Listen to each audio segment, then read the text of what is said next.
What is up, guys? Welcome to the channel. So this is a new channel for me. I have another channel where we discuss a whole bunch of other stuff, but this is a new interest for me, and that is overlanding.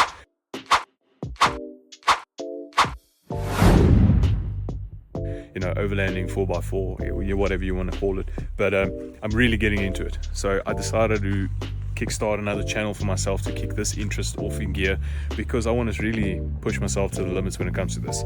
So in today's video, I actually just want to take you guys through my new little toy that I've got here in front of me that I purchased, because this is what's going to help me do all of this in this interest of overlanding. And I'm pretty sure it's going to do a great job, because if you look at many videos on YouTube that you can probably find, there's a ton of them doing this overlanding with this specific car. Maybe not the exact same model, but they make sure you know, you can have a look. Like I just said, there's a whole bunch of videos about it. Nevertheless, I bought this car and we're going just about 2 weeks of ownership right now.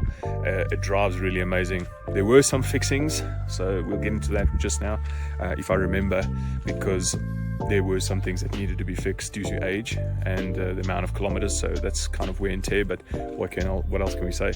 So without further ado, let me show you the car quickly. So it is a 2013 RAV4 with the 2.5 litre engine, petrol engine with a 6-speed automatic gearbox. I think, if memory recalls me correctly, it is the AR 2.5 engine, not the AZ. I think that's the other one. So this is it in all its glory. Really cool. I got it obviously in this color because that was the only one that one of my friends, it's one of my friend's dad who bought the car from someone he knows. He's got a really cool and reputable dealership, so I bought this one from them. They let me know as soon as I said I'm looking for one. It wasn't even like 2 days later, I already had it in my name. So the whole point of this video is to show you guys the car. We're going to do a walk around again. I'll explain some things, but then I'm also going to take you through my mod list about what I'm trying to achieve with this car. Obviously you can see it is stock bone standard, so it's obviously not the greatest right now. For immediate overlanding it will do, but for long-term overlanding and comfortability, and you know, maybe a rooftop tent or two or whatever else there might be, it's not spec'd for that yet. So I'm going to take you through what I've currently got on the mod list and what we're currently looking at doing, and that we can fulfill in a quicker space of time, but the rest of the stuff will come as we go. I mean, some guys out there do these lovely camping videos, and that's what we like to do, and as I said, it's a new interest of mine. So obviously overlanding and camping is going to be coming a lot to this channel, and we're going to take you with to the places we go with this guy, obviously, and then we'll also discuss the mods as we go, because you don't have to do it all overnight. The mods come and go over a lengthy period of time, so stay tuned for those. All right, let me take you through the mods so far. Okay, there's a long list of it, but let's go and look at the car and I'll take you through it. So right, as you can see, the front is pretty boring. I did try and make it beautiful, or a little bit more snazzy, by tinting the fog lights a bit amber, but I did get me a pair of 7-inch spotties that are going to go in the middle there. Here where these two grills are, we're going to put one here and one here, and there's obviously no tie points, as you can see. It's just a plastic bumper, so that's beautiful. But there's one point that I got to mention here quickly before I talk about this further. So one point I got to mention: South Africa, what the hell is going on? I don't know, but the rest of the world seems to have a ton more accessories than we get for this damn, you know, RAVs. In general, RAVs don't have a lot of accessories in this country. Is it because everyone in this country, when you talk about overlanding and 4x4, they think immediately of a Land Cruiser, I'm guessing, which is really not a bad car. Fuck, I would have bought it if I could, but I was able to buy this one cash, so why would I? And this is like a quarter of the price for a Land Cruiser in our country. But nevertheless, you know, there's a whole bunch of accessories for Land Cruisers, Toyota Hiluxes, and those other types of buckies and trucks, but for this thing, it is so underrated in this country. It can do so much, yet you find so little for it. But that's enough of my rant. Let's get back into it. So as you can see, we got these two tie points here. We just flip those covers open, and then you got that threaded piece that goes straight to the chassis or the bumper bar, whatever you call it. What I'm had made, and it's busy being fabricated, is a steel bar to obviously fit like above. It's going to have a 45 bend straight, 45 bend, and they're going to go in there. I'll try and find a photo for you guys so I can share what it will more or less look like. But I found the idea online and couldn't find it anywhere, so obviously I went and got someone to fabricate us for our little group, because we're a bunch of ravs that we're looking for some accessories to kit it out and make it look a little bit more beefy. So that bar's coming up, and then the two spotties, like I said, will go here where this two little grills are, probably be just above there in the middle, which will look flippin' sick. And then I'm probably going to also tint them a bit of amber, which I think is going to look very nice. You know, I do prefer the like odd and side accessory lights, like spotties, maybe a light bar, or those little square ones that you get. If they're in an amber color, I don't know, it just does it for me. But nevertheless, this is the standard headlights. I haven't changed anything there. I don't plan on changing anything. It's got the daylight running lights over there, and it's got the nice xenons or whatever you want to call it. So I don't want to change anything there. We're not going to do much from a bumper standpoint. It looks okay.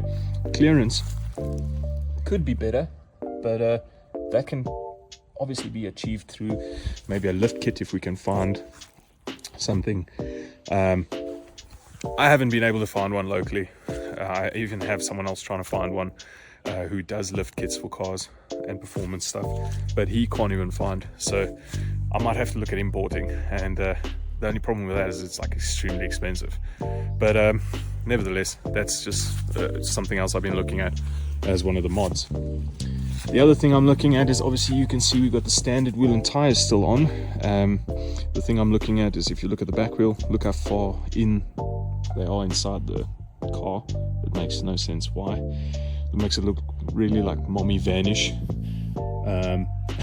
So we're going to probably do spacers on all the wheels, but I'll only do spacers once we get the new mags and tires, which is the other mod that I was considering. We do have a set of Michelins all around, and I think it's a 225 65 17 standard, which is obviously, as you can see, standard. Another mod will be those brake calipers changing to a different color, and it's got a decent clearance already, which is not too bad. I mean, that's about another, still got about another inch or so above my fist, so it's not too bad before we get any like rubbing of some sorts. But can you imagine this thing with another 2-inch lift, which would be pretty cool. And then obviously standard roof racks, sunroof, I think only comes now with the VX version of this. I'm new to the van, the RAV4 life, so I don't know if any other models have this, but it's such an unnecessary extra in my eyes because I barely use it. Coming back to the roof racks, these are the standard ones. I am going to change them. I have been designing one in AutoCAD for myself because you just cannot find anything, like I said, for these cars, and I do not like the typical aluminium crossbars on this. It just looks shit in my eyes. They do serve a purpose, but I prefer the full-on roof rack, which you might see on like a 70 series Land Cruiser or something like that, like especially the station wagon version, not the, you know, ute, or in our country we call it a bucky. You won't really find them on those, but more on the station wagon version.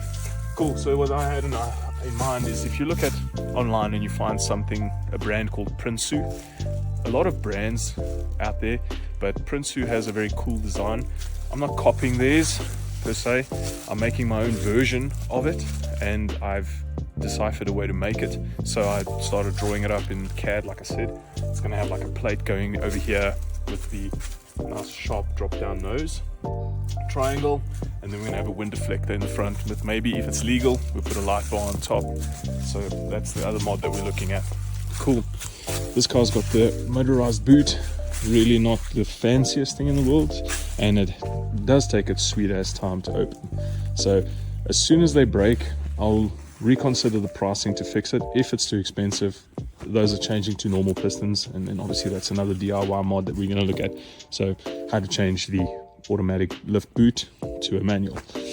And then yes, we were lucky enough to start this bad boy with a tow bar. just need me another cover for this. But yes, then we got another tow bar for the car if we need to pull anything, maybe a camper trailer or a normal trailer of some sorts if we need more space. But I highly doubt it might be ever used if we're going to put a roof rack on. And we've got this big boot, so this boot's got a shit ton of space. The only thing I don't like about the boot having the tire inside, this is a point. The car looks nice as it is, I'm not gonna lie, it looks nice. The way they did away with the wheel on the back, it does look good. The only thing is, with the wheel being on the back with the other models, my man, I tell you, a mate of mine's car, he's got the older model, this is a 2013, he's got the 2012, and he's got the wheel on the back. So he's got the Gen 3, if I'm not mistaken. This is Gen 4. The wheel's on the back here. My man, I can tell you now, you must see the space this guy's got in the boot. The 2 compartments inside there, he can fit, like we go hunting a lot, so stay tuned for some of those. You can probably fit like a warthog in there, or what we call a vlakvark. Probably fits it in there in the first compartment, and the other compartment can be a cooler box. I mean, that's just being a little bit creative. Nevertheless, so as you can see, full interior is leather, which is nice, very, very fancy. And yeah, got enough space in the back here. We definitely, as you see, we upgraded for a family lifestyle car that can also offer us this comfortability of traveling and overlanding. So all these seriously crazy buttons. It's got heated seats and all that lovely goodness, sport mode and eco mode, as you can see there. And I haven't even used that lighter, the USB and aux yet, which I don't think is necessary. It's got Bluetooth. So we got the 6-speed automatic, as I said, really cool. Apparently it's one of the most powerful. I don't know. You know, before they made CVTs, etc. This is cool. The only irritating piece is that when the sun comes in, it glares like crazy on the screen.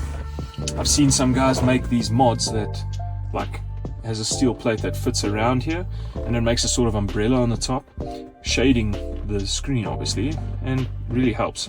And then obviously on top here they put all the extra radio stuff for when they're really out backing. So yeah, that's about it for the interior. Really plain and simple leather, whatever. What else can you say about leather? So yeah, that's just a quick list about a few things that I'm looking at doing to the car. Like, I don't think it's excessive, and I don't think it's little. There's still a lot to come, still a lot of changes, and like I said, not all of it's going to happen overnight, but a lot of the other stuff that you're going to see on this channel is probably going to be about the places we go and see with the car. You know, it's not too much about the mods, but it's also about what we're going to see and the experiences we're going to share with you guys on the places we go and visit. Right now, you're going to probably see the next video, which will be our hunting trip, which is coming up soon. I'll probably be recording that and then maybe make a video about that. Don't worry about seeing anything weird, but it's going to be a nice thing to see. We'll do some back road traveling with it and see how it performs out there. Really shit at axle twisting, I'm not going to lie, I've seen videos, but with outbacking and, you know, overlanding type of vibes, it's really not going to be doing that. When I think about where we go to the bush, etc., the places we've been, it's never needed, or any car that we've been in never really needed to do any axle twisting or rock climbing. So this car will do just fine. And yes, as you saw in the back, it is the all-wheel drive. So let's just touch base on that. The all-wheel drive system in this car, apparently, help me if I'm wrong, but it's controlled by the ECU. So it's constantly two-wheel drive on the front until it realizes it's not doing its job. It'll then kick in the back wheels.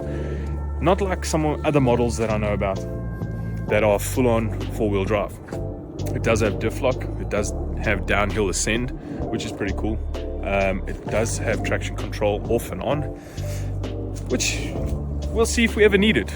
But I mean, like I said, the places we go to don't necessarily need some serious 4x4ing. This will do, and I'm pretty sure if you guys see the videos that I'm going to share, you'll see what I mean. You can probably take a Camry, if you will, up to the places that we probably go and visit. So that's this RAV will be more than sufficient for any of it.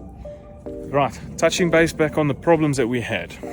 All right, this is not typical to the 2013, but the problems we've had is because it's old, it's nearly 11 years old, right? And it's got over 200,000 kilometers on, so it's I think 205 now. We've had to do some replacements to wear and tear situations. So the first things that had to be done, right, and it costs a little bit of extra money besides purchasing the vehicle, and that was ball joints, stabilizer links, sway bar links, and I do believe the bushings in the control arm were also replaced. Oh, and the water pump. So maybe unnecessary to certain people, but it is, to me, if we're going to use it for overlanding, it is a very necessity thing. And I'm not really that massively into cars, so what goes on under the hood, I'm into cars, don't get me wrong, but what's under the hood I try and stay away from. I've had my pain and school fees in the past, so I don't want to deal with what's under the hood. As long as it runs and it's got oil and it's got water or coolant, it's good. That's all that matters. Like I said, we just needed to replace some of the wear and tear stuff, which was, like I said just now, and that came out to just under, I think, $9,000 just to replace all that stuff, which is not a lot if you convert it to any other currency, but for us in South Africa it's quite a bit. And obviously I was already pissed off buying the car cash, having to spend that the next week. So yeah, you can just imagine how I felt. Great, so to cut this video off now, this is my 2013 Toyota RAV4. I hope that you enjoyed the video. I hope you're going to enjoy the other videos to come. There's a lot to come, like I said, mods, and we do some camping as well, which will be pretty cool. And yeah, that's about it. I really don't have much more to say. Stay tuned for the next ones. Until the next video, keep it cool, and we'll see you somewhere outside in the wilderness or nature somewhere. Sweet.